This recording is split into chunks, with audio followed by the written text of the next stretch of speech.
You ever wonder how that package you ordered gets to your front door so ridiculously fast? Well, the secret is hidden away in these massive, hyper-efficient automated warehouses. But inside these robotic giants, there's a constant battle being waged, a fundamental conflict between moving incredibly fast and keeping everything in perfect order. So let's unpack how they manage this high-stakes balancing act.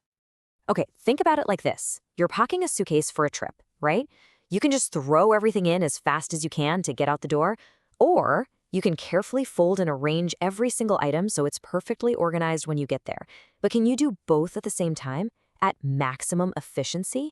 That is the billion-dollar question that modern logistics hubs are trying to answer every single day.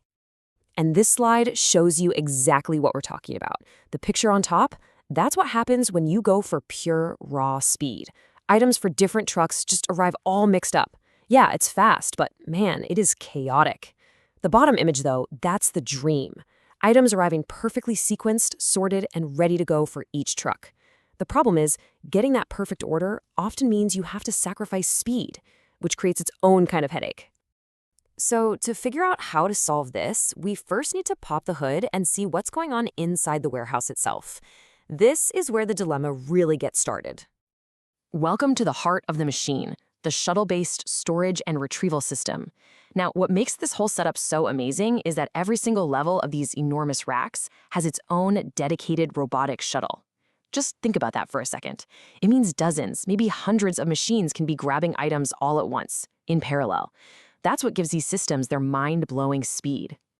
And all that incredible speed leads us right back to our core conflict. On one hand, you've got picking efficiency, which is just about raw speed. How fast can we get stuff off the shelves?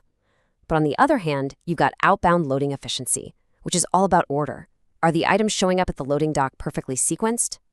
Trying to max out both of those at the same time? Well, that's the ultimate challenge. So how does a tire actually get out of this maze? Well, it all starts with a digital command.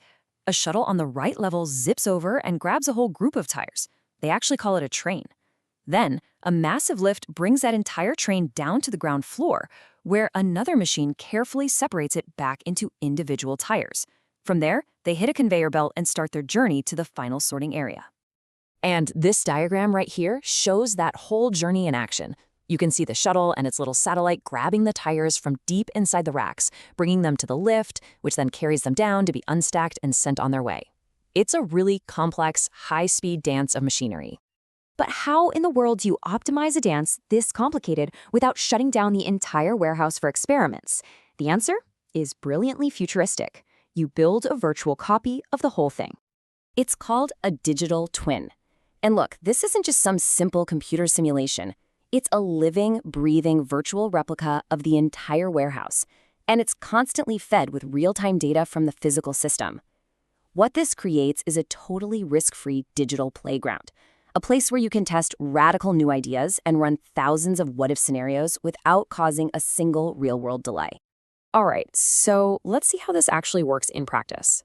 Researchers use this digital twin idea on the massive logistics hub of a major tire distributor to solve a very specific and very expensive problem they were having. The big challenge for them was something called sequential orders. See, these are huge shipments going out to the company's own smaller, more manual warehouses.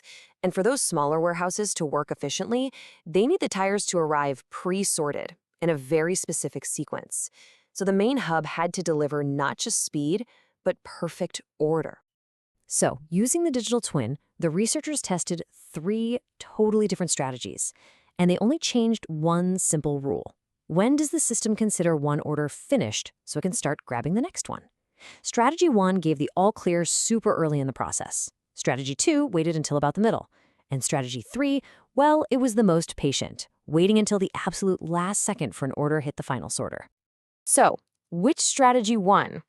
Well, the results from the digital twin were fascinating, and they revealed a fundamental truth about this entire process. They measured success using 2 key metrics. First up, cycle time. That's pretty simple. It's the average time it takes to pick an order. It's our measure for pure speed, so lower is definitely better. Second was something called overlap.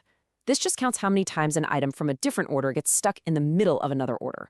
This is our measure for chaos, so again, lower is way better. This visual makes the idea of overlap crystal clear. See, we want all the x's to be together, but here a y and a z have snuck in between them. Each one of those intruders counts as an overlap. It's just a really simple way to put a number on how jumbled up the final sequence is. Okay, now for the results. When it came to pure speed, strategy 1, the one that marked orders complete early, was the undisputed champion. It had the lowest cycle time, hands down. By letting the system jump to the next task as soon as possible, it just pumped out orders faster than anything else. But, and this is a really big but, when they measured for order, the results did a complete 180. Strategy 1, our speed champion, created the most overlaps. It was the most chaotic by a long shot. And strategy 3, the slowest one, was the champion of order, producing a nearly perfect, neat and tidy sequence. So here it is, the most crucial point of this whole thing. There is no single best solution. The digital twin proved that there's a fundamental, inescapable trade-off. The strategy that was best for speed was the worst for order, and the one that was best for order was the worst for speed. So you might be thinking, okay, if there's no perfect answer, what was the point?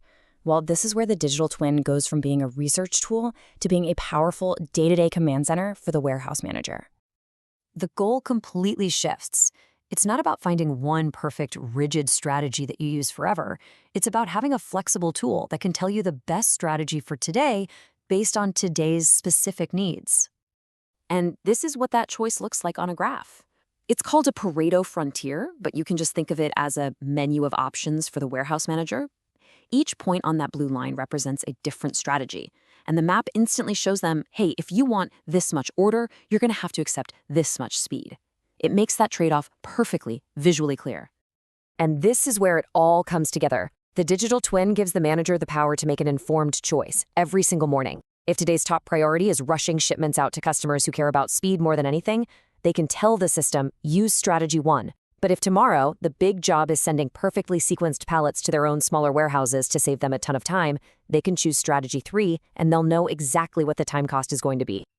So, at the end of the day, the digital twin doesn't solve the balancing act. It masters it. It turns what was an impossible trade-off into a simple, strategic choice that can be made every single day. And that leaves us with a pretty fascinating question. If a virtual copy can bring this much clarity and control to a warehouse, what other complex systems in our world, from city traffic to hospital workflows, are just waiting to be perfected by their own digital twin?